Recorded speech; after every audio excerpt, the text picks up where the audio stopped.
সকাল 10টা শুরু করছি টপ নিউজ এট 10। আজ ফের এসআইআর মামলার সুপ্রিম শুনানি।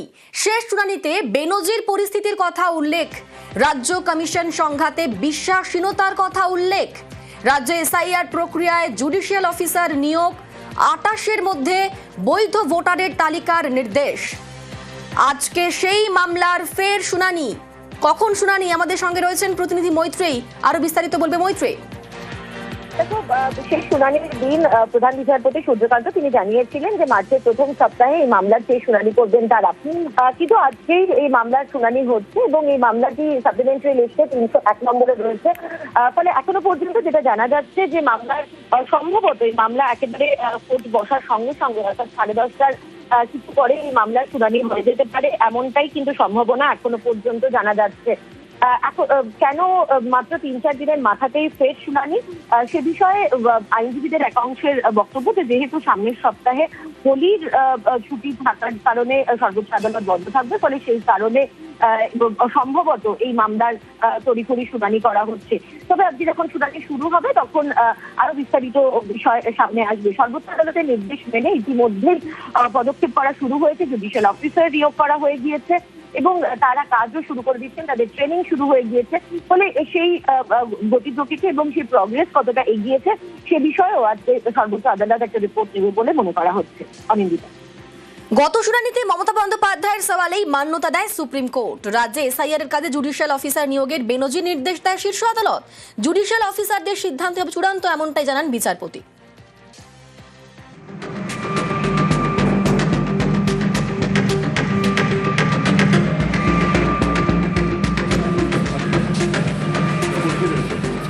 That their SIR process is only for deletion, not for inclusion. Mismatch not only the title, sir. Mismatch, mismap, unplanned. SIR নিয়ে সুপ্রিম কোর্টে মমতা বন্দ্যোপাধ্যায়ের করা মামলা। শুক্রবার সেই মামলা শুনানি হয়। সেখানে প্রধান বিচারপতির বেঞ্চ নির্দেশ দেন, পশ্চিমবঙ্গে এসআইআর এর কাজে জুডিশিয়াল অফিসার নিয়োগ করবেন কলকাতা হাইকোর্টের প্রধান বিচারপতি। জুডিশিয়াল অফিসাররাই যুক্তিগ্রাহ্য তথ্য বিভ্রাটের নথি সহ আনুষঙ্গিক সমস্যা যাচাই করবেন। জুডিশিয়াল অফিসারদের সিদ্ধান্তই হবে চূড়ান্ত। জুডিশিয়াল অফিসারদের কাজে বাবু কালচার চলবে না, তাদের পরিকাঠামোগত সহায়তা করবেন ডিস্ট্রিক্ট ইলেকটোরাল অফিসার এবং জেলা পুলিশ সুপাররা। ভারতবর্ষের ইলেকটোরাল রিফর্মসের আজকে ইতিহাস তৈরি হলো। আজকে সুপ্রিম কোর্ট বলল এই যত কেস আছে, যা ক্লেম আছে, যা অবজেকশন আছে, যেগুলো ডাউটফুল আছে, chief justice of Calcutta high court তিনি জুডিশিয়াল অফিসার্স অ্যাপয়েন্ট করবেন। Final decision will be taken by the judicial officers. Supreme court কথাও বলেছে ভারতবর্ষের সংবিধানের মানুষের অধিকার হচ্ছে সবচেয়ে বড় অধিকার, এবং যত ডকুমেন্ট আছে যেগুলো আপলোড দিয়েছে আপলোডও হয়নি, সেই ডকুমেন্টকেও এক্সামিন করতে হবে। যুক্তিগ্রাহ্য তথ্য বিভ্রাটের কথা বলে ভোটার তালিকা থেকে নাম বাদ দেওয়া চক্রান্ত করা হচ্ছে, এই অভিযোগের সরব মমতা বন্দ্যোপাধ্যায়। তিনি সুপ্রিম কোর্টে মামলা করেন, নিজের সওয়ালও করেন।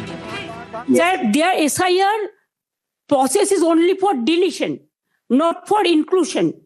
Mismatch not only the title, sir. Mismatch, mismap, unplanned. Now suppose a daughter after marriage, she go to the in-laws house. Now why she's changed her title? Why she's using the husband's name, husband's title? That is also mismatch. Yes, sir, they have done it, sir. Number 2, sir, there are some daughters who married and shifted the in-laws house. Their name also just unilaterally deleted. It is just because they shifted their houses. Sir, you will appreciate sometimes some people work some office, they go to they transferred other offices, they work somewhere. Sometimes the poor people, they purchase the flats, they shifted their addresses, but they are the genuine people are staying there. But because of the name of logical discrepancy, now they change the name. No, instead of logical discrepancy, when you gave order, sir, they violated, and they say it is the discrepancy mapping. গত 9 ফেব্রুয়ারি supreme court নির্দেশ দেয় রাজ্যকে 8,505 জন অফিসারের তালিকা দিতে হবে। রাজ্যের অফিসাররাই micro observer হিসেবে কাজ করবেন। মাইক্রো অবজারভাররা কোনো সিদ্ধান্ত নিতে পারবেন না। ইআরও এবং এইআরওদের কাজে তারা শুধু সাহায্য করবেন। শুনানিতে চূড়ান্ত সিদ্ধান্ত নেবেন ইআরও এবং এইআরও। মাইক্রো অবজারভার নিয়ে মমতা বন্দ্যোপাধ্যায়ের আপত্তিতে মান্যতা দেয় সুপ্রিম কোর্ট।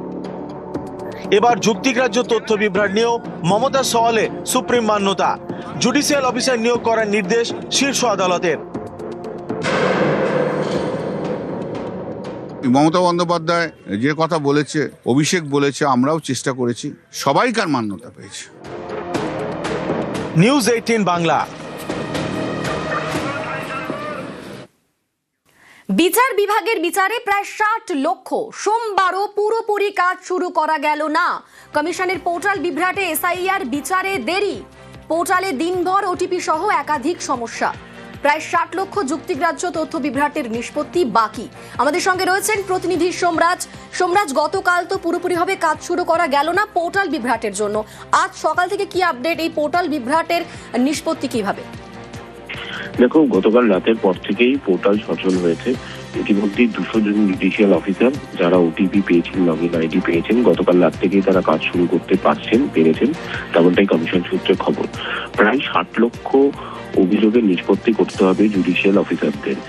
এই 60 লক্ষ যে অভিযোগের নিষ্পত্তি করতে হবে তার মধ্যে রয়েছে যে নথিগুলি ইতিমধ্যেই যাচাই করেছেন ইআরও এইআরওরা, কিন্তু তার সঙ্গে একমত হতে পারেননি মাইক্রো অবজারভার, রোল অবজারভাররা, সেই নথিগুলি ফেরত পাঠিয়ে দেওয়া হয়েছে।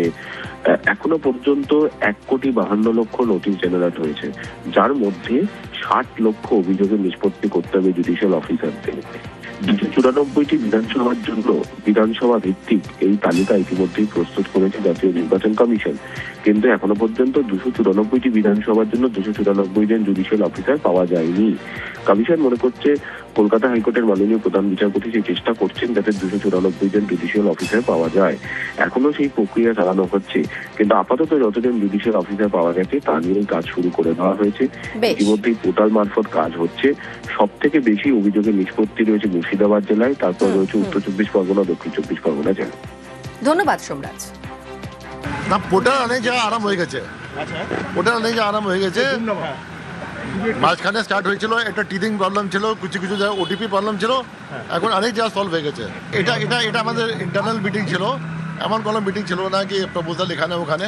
জেলা জজ বিচারকদের কি কোনো এসওপি দেওয়া হচ্ছে এই কাজের জন্য? ওটা তো আপনার যে অনলাইন সফটওয়্যার আছে, অনলাইন পোর্টাল আছে, ওর মধ্যে সব আছে। এসওপিটাও আছে? ও তো সকালে ট্রেনিং হয়ে গেছে। আচ্ছা, এটা আছে সিম্পল একদম পোর্টাল আছে, যেখানে আপনি সব ডকুমেন্ট দেখতে পারেন, সব দেখতে পারবেন, ডিসিশন লিখতে পারবেন, আছে। বলতে পারি কাল থেকে পুরোদমে বিচারকরা কাজ শুরু করতে পারবেন? এটা আমি একটু দেখে পরে বলবো, হতে পারে কি আজ থেকে আরাম হয়ে যাবে।